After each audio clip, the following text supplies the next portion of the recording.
Awit Ignacio, the diva that you love. Kasama ko aking kumaring Ultima Maldita in beautiful navy blue. Hi, this is Alex Brasas. Dito po on the City Show. Ang Tara na Talakayan Showbiz Edition. This past half year, kasi nga July tayo nag-start. Yeah. Meron kaming mga regular people na ginawa naming TT mascots.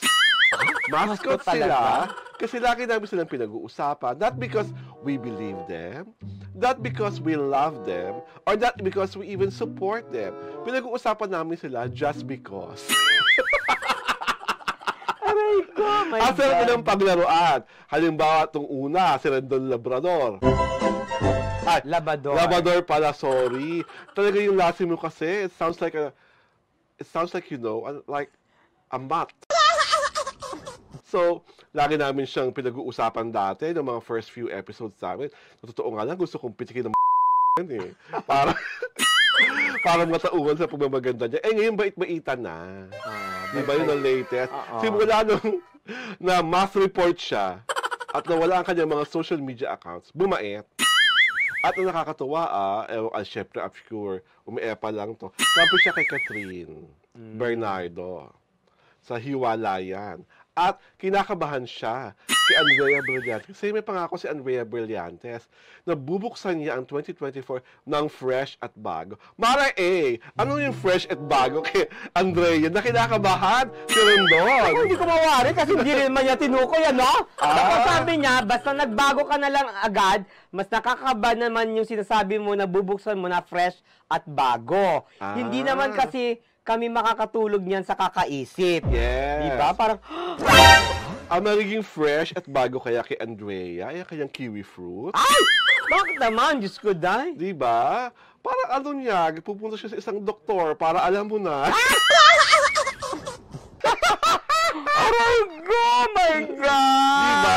Meron isang doktorang nagpasikat niya na nagpapasikip ng mga bagay-bagay na maluwag na. Ay! So, yung kaya magiging fresh at bago, or ang fresh at bago kay Andrea Brillantes ay finally, lalabas na sila ni Angel Padilla, magkahawak kamay on national TV, at nagsisabi ng buong pagmamahal, at aamin na si DJ po talaga. Nakakabog ang buong showbiz niyan, my God! Una yung narinig ka na TT Show, ha? Ayan. Oh, God. Kasabihin nyo naman, publicist ka. Dahil alam namin yung mga galawang Andrea. But that is something that will rock the world of Philippine showbiz. Oo, walang tatalbog doon. Wala tatalbogan ng mga story ni Sharon Cuneta, ni Chris Aquino, lahat. Ang unang pasabog ng taon. Eksklusibo. Daniel Padilla at Blight. Brillantes, umamin. Yan ang Ewan ko na lang kung kakayanin yun. Ang next naming mascot, of course, si Alice Gonzaga na naging infamous. Dahil nga, alam nyo na yung, di ba, kabalbalan niya, yung cake incident, di ba? Pinunasan niya isang waiter na kunyari, ang drama-rama ng taon, alam daw ng waiter. Hindi naman pala. Di ba? Anong bago kay Alex Gonzaga? Maliban sa not once but twice, na hindi mabuo-buo ang kanyang baby, nagpa-rhinoplasty ang hita. Ay, my God. Di ba? Ang kipot-kipot ng ilong. Parang gusto mong sabihin, ay, kinaganda mo? Talaga? Oo, kinaganda naman niya. At ang drama niya, do what makes you happy. Sige. Diba? Masaya ka sa pagpapaayos ng ilong mo. Sana ibang bahagi ng katawan mo yung paayos mo. Ay! Hindi na ayos yung isang bahagi. Diba? Para next time, yung punlay ng jowa mo, pasok na pasok doon. Aray ko. Diba? Yun na lang ang makasabi ko sa'yo. At ang naming next, ito na nga. Ang babaeng mahilig magpakain, mag-aya ng kainan, at ang drama mo pa. Tinanggi? Script lang daw yun, te. How can it be a script? Script lang daw yun. Nagbabatuhan lang raw sila ng line. Show us the entire script. Bakit, kung script yun, bakit may ibang taong nai-involve? Diba? Si Relene Budol, na ang favorite kainin ay si Rob Gomez. Yes!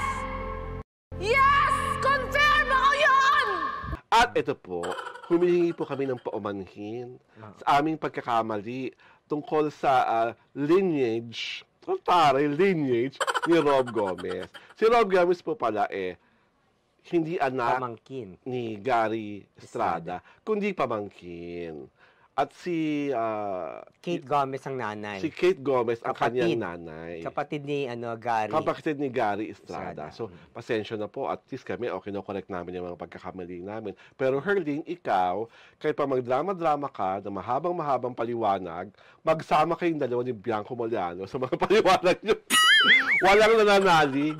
Oo nga eh. Parang walang vibe ng katotohanan. Hindi, kasi sabi ng mga netizens, if that was the script, at may na-omit, ipaskal nyo yung buong script. Yes.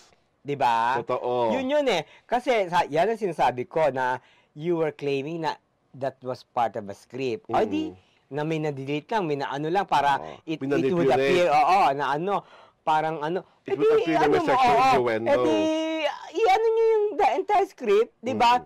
At bakit madadamay si yung jowa ni Bianca Manalo? Kasi doon sa Bakit dialogue, bakit na-dialogue, so part of the script din ba yun, di ba? Parang ibang-iba naman yung kay Bianca. Oo. Parang hindi naman yung script. Oo, parang di ba, parang nakakaloka. Parang mas personal yung kay Bianca. Oo. Ang ano diyan kasi is, pero si Bianca talagang nanalig yung jowa niya. Oo. He stood by her, di ba? Kay Herlene siya na nag-stood by. Parang Manager ba niya? parang si Wilbert, no? Oo, si Wilbert lang, di ba? Akala ko dito sila. Ano lang naman yan. Siyempre, galit-galit, bati-bati. Totoo naman. Ganun naman palagi yan eh. Ang ano lang dito, tapos di ba may nag-deny siya na buntis siya, chuchu. Nung sa nabuntis ako, tapos ngayon nasa ako, mabubuntis uli ako, doon sa kay Ruru Madrid, ano ba yan? Night Rider. Black Rider. Black Rider. Night Rider. Black Rider, di ba? Parang nagdi-deny siya na buntis. Kasi naman kayo, di ba? Parang hindi niyo naman masisisi ang netizens eh. Based on the convo, hindi niyo masisisi ang netizens, di ba? In the first place, dapat pinagsabihan niyo, actually, kung matapag-tapang nga kayo, dapat dinibandan niyo yung yung nag-leak ng convo eh. Kung sino man siya. Kung sino man siya, di ba? Kasi, kumbaga parang cyber libel yun, di ba? Na may involvement sa inyo, may mga kayo, nandun yung mga names mo. Bakit yun?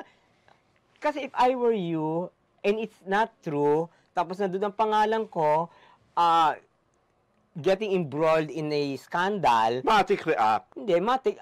The first, if you are intelligent enough, the first move is, paano mo? Sa NBI. Patrace mo kung sino yung nag-ganyan. Na kung di kasuhan mo. Why is not one of you is doing that? Well, kasi nga, diba? Diba? Ang dami na rin namang parang from the past, yung mga nagre-reklamo ng mga sex scandal. Di ba wala rin naman nangyayari? Lagal na pa sa NBI, pero ang gagaling ng mga gumagawa ng kalokohan. Ay, naku, Hindi ewan sila ko. trace. Ewan ko, di ba? Diba? Basta ako, kung ako nasa shoes ninyo, yun ang unang first. So, Yun ang tingin first mo, move. itong controversy ito, mas lalo magpapainit sa Australia ni Herlene? Miss Australia ba siya in the first place? O kung wala siya Australia, bakit natin siya pinag-uusapan? Kasi may scandal lang siya. Hindi Australia yon. As scandal is not synonymous to Australia. Hindi yun nag-equate sa Sa kasikata. Diyos Talaga? ko. Ibang popularity sa notoriety. Charot. So notorious si Herlene. Kaya pala natin siya favorite mascot. Meron pa kami isang favorite mascot si Miss Pokey, si Pokwang. Kaya nga lang, di ba, nagtagumpay naman si Marietta Subong. Napag-report ang jowang si Leo Bryant. So in the future, bahala na lang si Marietta kung paano niya papaliwanag yung kay Malia. Kung bakit niya kailangan ipa-report ang kanyang papa. Di ba? I'm sure naman may hanggang sagot si Marietta Subong sa pangyayaring yon. Di ba? Meron pa rin tayo isang mascot. Sino? Na nakalimutan natin sa listahan, si Ice. Si Carissa? Si Carissa. Oh my God. Si Guerra. Diyos Na ko. talagang exponent ng mga tamang pronouns para sa LGBTQ community. Diyos ko. Para lang siya si Ellen, di ba? Parang feeling ko si Carissa, puot na puot rin kay Ellen Adarna. Diba si Ellen Adarna, parang hindi niya naman intindihan yung paggamit ng she at kung ano-ano mga pronoun. Diba may trans woman parang kinorek si Ellen Adarna na parang ganyan whatsoever. Basta kami po, wala kaming pakialam sa ganyang mga drama nyo. Malalaki na kayo. At sana, yung mga paniniwala nyo, huwag nyo namang masyadong i-rub off or i-rub in sa mga taong iba naman ang paniniwala. Respetuhan na lang. Yeah. Diba? At sa aming mga paboritong mascot, si Rendon, si Alex, at si Herlene, thank you. You have served your purpose so well. Diba? Mas ginawa niyong katawa-tawa ang mundong ibabaw na ito. And on that note, ito po si Alan Ignacio, the diva that you love. Kasama ko aking kumaring ultra maldita. Hi, this is Alex Brosas. This is The TT Show, ang Tarian na Talakayan Showbiz Edition.